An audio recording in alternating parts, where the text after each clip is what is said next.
इस बात के बावजूद कि इसमें भी बीच बीच में हमें ताने मिलते हैं कि आप लोग टूरिज्म प्रमोशन इतना क्यों कर रहे हो। हमें मालूम है कि लाखों लोगों के घर इससे चलते हैं और हम चाहते हैं कि दोबारा टूरिज्म जो है उस मुकाम पे पहुंचे जो पहलगाम के हमले से पहले जो हालात थे। उसी सिलसिले में हालांकि मैं और नासिर नहीं गए, लेकिन हमने अपनी टीमें मुल्क के बाहर भी भेजे। आज भी हमारा एक बहुत बड़ा डेलीगेशन सिंगापुर में है कि साउथ ईस्ट एशिया से टूरिज्म जो है वो दोबारा बहाल हो। यही लोग जो हैं पेरिस, लंदन और बर्लिन जाएंगे अगले महीने टूरिज्म प्रमोशन के लिए। मुल्क के अंदर की सतह की बात करें तो पिछले दिनों नासिर उदयपुर गए थे टूरिज्म के सिलसिले में।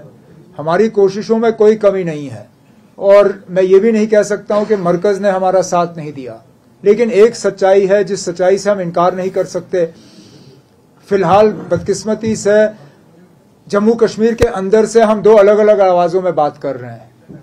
एक तरफ से हम लोग जो इलेक्टेड गवर्नमेंट है हम टूरिज्म प्रमोशन की बात करते हैं, लेकिन दूसरे तरफ से अनइलेक्टेड गवर्नमेंट के तरफ से कश्मीर का एक अच्छा खासा हिस्सा अभी भी टूरिज्म के लिए बंद है।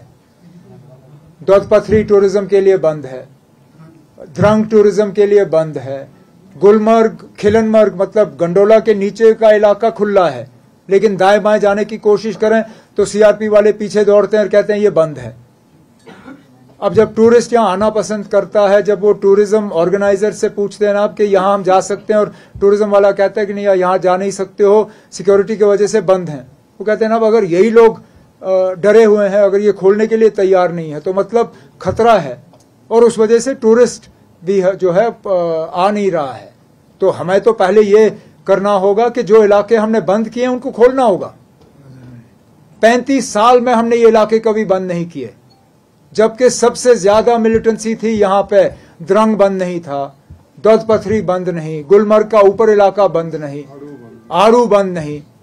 अब मुझे लगता है वक्त आ गया, हमें थोड़ी सी हिम्मत करनी होगी, हमें ये इलाके दोबारा टूरिज्म के लिए खोलने होंगे ताकि कोई कंफ्यूजन ना हो और उसके बाद हम पूरी तरह से इन इलाकों को प्रमोट कर पाएंगे।